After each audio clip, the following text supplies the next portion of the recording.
Here I am, floating in this matrix of love.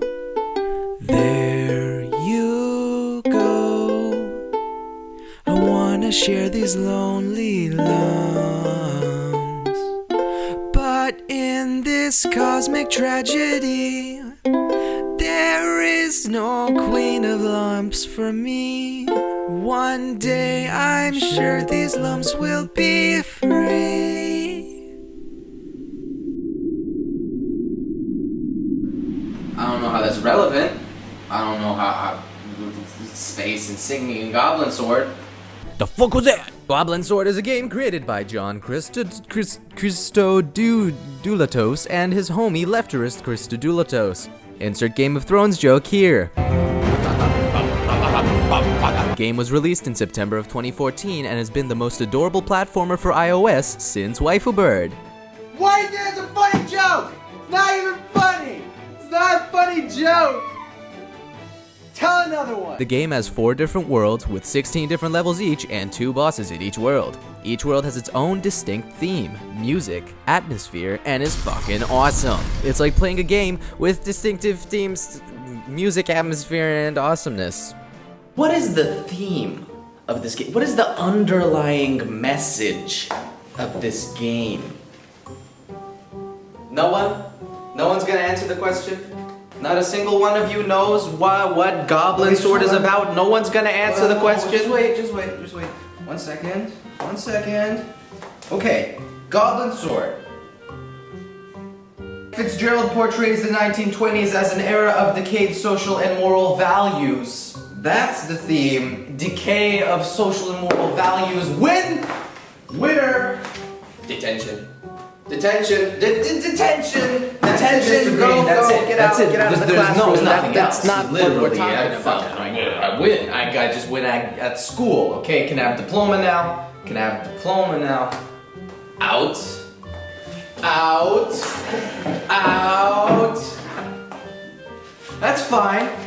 That's fine. I'm gonna be an artist. Out of the classroom.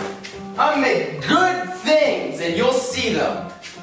The gameplay is awesome, okay? It's really fucking awesome. The controls are simple, but they are great. The game is fluid and not floaty at all. Everything just feels right. The jumps are solid, the animations are beautiful, it's lovely.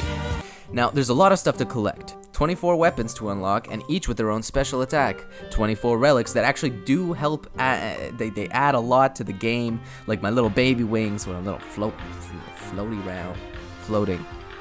I'm floating. Holy shit! That's fucking hilarious! What the fuck? And my friend Zeke, I don't know, I'm just calling him Zeke. He's a basilisk, but I'm just gonna call him Zeke. That seems like the appropriate name for him. There's also a bunch of items you find for your house, which are totally fucking useless, but whatever, they're cool. Like, look. I don't know how I would say look any other way. They're cool, look. Whatever. Finally, there are 10 different armor sets that also don't do anything except look really cool. And now, this game is stored locally on your device, so if you're awesome, you can open up the armor objects PNG in Photoshop, and then you can change around the armor sets to look like whoever you want it to do. So I did one where I put JonTron in as the ninja armor set, and that's the one I'm using now to put my own head in the game. Now for the story. Basically, you're this guy, and you gotta go get the sword from the guy who took it to take control of the world. but then you become what you set out to destroy, and you decide now it's your turn to take over the world. It's like Anakin wanted to save Pad Thai, but the sauce was too spicy and he burned off his face and needed a ventilator. You know, it's just like Star Trek. Okay, so there's 8 different bosses and they're all fucking awesome. First, there's Guillermo del Toro. He's the first boss, and you finish him off pretty easy, so yeah, he's no big deal. Muchas gracias, but he's mad though. Look at him, he's all mad. The second boss you come across in the Great Forest is the Teen Wolf. Now, don't let his boyish charm fool you, he's a fucking asshole. He gets all swipey and all slashy, and when you press B enough, he actually transforms into a wolf and gets even more swipey. Put a little swip. The third boss is found in the ancient castle, and he is called Band-Aid Trademark. He's the easiest boss in the whole game. All he does is try to suffocate you with his fart breath. So yeah, he's the mummy boss. The fourth boss is a skeleton-y ass skeleton. He-Man was the obvious reference to make here, but I like you guys better than that. I know you're better than that. You guys are better than that. And I just know that you're better than that. And it's not necessary to, that reference is, it's passé. It's passé. The fifth boss, this guy you find in the Cave of Mystery, he's fucking Raiden ass, possibly copyright infringement ass, Warg Rider from Lord of the Rings. And he's annoying because he just runs back and forth all the way to the edges of the map, which are usually reserved for the player. So you gotta be in front of him the whole time, and he just lands his hits on you, shooting his stupid little fire arrows, little pew, fucking stupid. Boss number 6, Ganondorf. Now this one is kind of blatant, and it was like, come on, man, fucking. I know, the whole game looks kind of like Zelda, but you don't have to make it a Zelda. But yeah, flying with flame hair, this Ganondorf slightly different. I don't know. Yeah. Ganon. The second last boss is fought in the Lost City. He's a goddamn champion. Look how badass he is. Jeez, ripping fucking chains off. Like, he's like a more efficient King Kong. He's just like King from Tekken, but on many more steroids. Like, he's like the difference between this guy and this guy. Yeah, that's just come on, man. What's your mama gonna say? Okay, so we've made it to the last boss.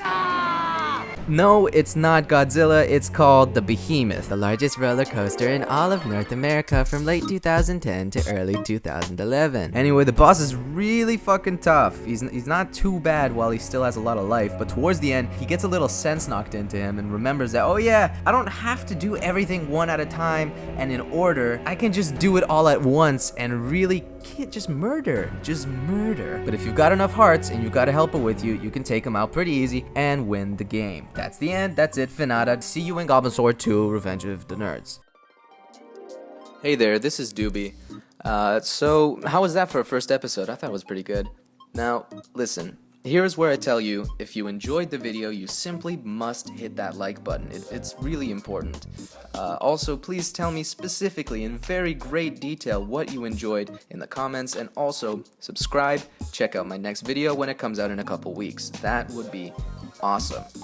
Now that that's out of the way, I can tell you that below are 2 videos, neither of which are my own. The first is from Channel Absolute Zero, and the second is from Channel Absolute Zero. Channel Absolute Zero is a small YouTube channel I found on Reddit that is actually good. The content he makes is actually watchable. He's one of the very few people you can find that are good at what they do, and he deserves a little more credit than he's getting. He has a series on Mega Man that just blew my mind, really, on how good a small YouTube channel can be. It was just like watching it was like Game Grumps, Steam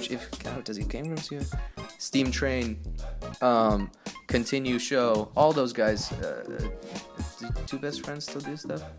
Anyway, it was like watching any professional gaming podcast. It was brilliant. It was really well done. So please check out his channel. The first video is a series called Zero Motivation, in which he just talks to the camera. There's not really a lot of gaming involved. Still really good to watch. And the second is from the Mega Man that I'm gonna... It's really good. You have to check it out, man. It's so good. If you like watching gaming content just in the background while you do other stuff, while you're gaming or while you edit or record or whatever, then it's definitely for you. Absolutely very well done. Again, thanks for watching. I hope you liked it, and I guess I should address the fact that yes, I do sort of Jack JonTron style in the delivery of the jokes and in sort of like the randomness of the pictures that I put in, but I really like that style, and I don't know how to do it any other way, really. This is the first episode. There's a lot of growing to be done and all that. So yeah, that's gonna only get better. It's only gonna improve. I'm only gonna diverge further from other people and become my own person, editor. Yeah, that's a lot to take in. Okay, so now, if you have made it to this point in the video, you deserve to be rewarded. You deserve to be rewarded because you're supporting a small channel with the minutes watched. And I don't know if I can even make money on this video, but you're supporting me.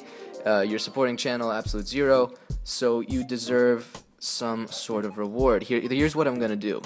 If you have made it this far, comment C, the letter C, the letter A, and the letter Z for channel Absolute Zero in the comments of my video or on his video. No, on my video.